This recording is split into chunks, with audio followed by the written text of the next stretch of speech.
आप लोग स्क्रीन पर एक फोटो देख रहे होंगे। इनका नाम है बिपिन रावत और आप सभी जानते हैं कि सीडीएस प्रमुख थे। अभी हाल ही में क्या हुआ कि इनका हेलीकॉप्टर क्रैश हो चुका है।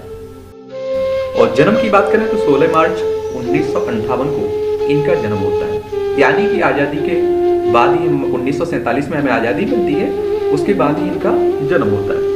जन्म स्थान की बात करें तो आप देखेंगे पौड़ी गढ़वाल उत्तराखंड में आप लोगों को देखने को मिलेगा। और आप सभी जानते हैं कि उत्तर प्रदेश से अलग करके आपका उत्तराखंड नया राज्य बनाया गया था। ठीक है, यहाँ आप लोगों को उत्तराखंड देखने को मिलेगा। और इनके अगर हम लोग पिता की बात करें तो जनरल लक्ष्मण सिंह रावत इनके पिता थे। और आप सभी जानते हैं कि इनके पिता भी आर्मी से जुड़े रहे। अगर हम लोग इनकी शिक्षा की बात करें तो कैम्बियन हॉल स्कूल देहरादून से और सेंट एडवर्ड स्कूल शिमला से ये अपनी शुरुआती शिक्षा लेते हैं। बाद में अमेरिका की सर्विस स्टाफ कॉलेज से ये पढ़ाई करते हैं। और विपिन रावत ने भारतीय सैन्य अकादमी से स्नातक उपाधि भी प्राप्त की हुई थी। और IMA देहरादून में इन्हें सोर्ड ऑफ ऑनर से भी सम्मानित किया गया था। देवी अहिल्याबाई विश्वविद्यालय से रक्षा और प्रबंधन अध्ययन में MPhil की डिग्री भी ली हुई थी। और मद्रास विश्वविद्यालय से स्ट्रेटेजिक और डिफेंस स्टडीज में भी MPhil की हुई थी। और 2011 में चौधरी चरण सिंह विश्वविद्यालय से सैन्य मीडिया अध्ययन में इन्होंने PhD की थी। तो आप समझ सकते हैं किस तरह से पढ़े लिखे थे, कितनी एजुकेशन थी इनकी। अगर हम लोग शौक की बात करें तो फुटबॉल खेलना इनका पसंद और लेखन यानी कि लेखन करना इनका शौक है। और अगर हम लोग इनके सफर की बात करें कि आर्मी में किस किस पद पर रहे हैं, क्या क्या इन्होंने काम किया हुआ है, तो बिपिन रावत अमेरिका से लौटते हैं और उसके बाद उन्होंने आर्मी में शामिल होने का मन बनाते हैं। और उन्हें अपने प्रयासों से सफलता 16 दिसंबर 1978 को मिलती है।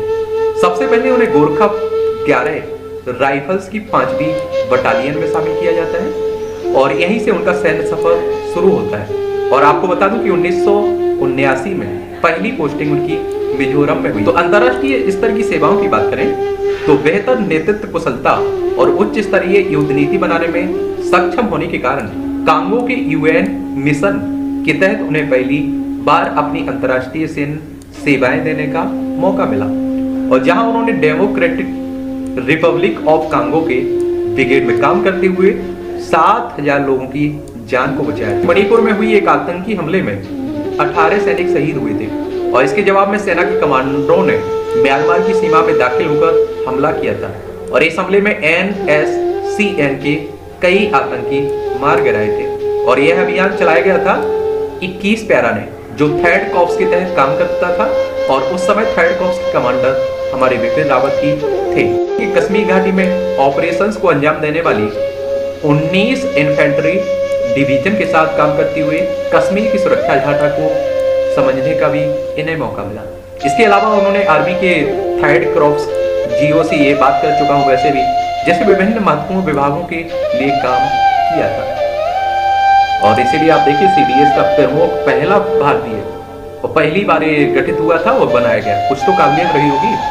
सेना प्रमुख के पद पर आने से पहले जनरल बिपिन रावत ने दक्षिणी कमान के कमांडर और सह सेनाध्यक्ष का काम भी किया हुआ था। इस पद पर भी वो कुछ समय के लिए रहे थे। 31 दिसंबर 2016 को बिपिन रावत को भारतीय सेना का प्रमुख बनाया गया था और उन्होंने दलबीर सिंह सुहाग की जगह ली थी। और इस तरह से बिपिन रावत भारतीय सेना के 27वें प्रमुख बने थे। भारतीय सेना के 27वें प्रमुख बने थे। सेना प्रमुख रहते हुए बिपिन रावत ने भारतीय सेना को आधुनिक बेहतर बनाने के लिए कई काम किए। और बिपिन रावत 31 दिसंबर 2019 तक इस पद पर रहते हैं। और भारतीय सेना के प्रमुख पद से इस्तीफा देने के बाद वो बिपिन रावत CDS यानी कि चीफ ऑफ डिफेंस स्टाफ बनाए जाते हैं। तो परम विशिष्ट सेवा पदक भी इन्हें मिला हुआ था, उत्तम युद्ध सेवा पदक भी मिला था, अति विशिष्ट सेवा पदक भी मिला था, युद्ध सेवा पदक भी इन्हें दिया गया था, सेना पदक भी और विशिष्ट सेवा पदक भी इन्हें दिया गया। शहीद हो चुके हैं, उनके लिए दुआ करिए कि उनकी आत्मा को शांति मिले। और आप देखिए उनका परिवार को इस दुख की घड़ी में ही कह लीजिए आप लोग सहन शक्ति दे ऊपर वाला, कि वो इस दुख को सह सके।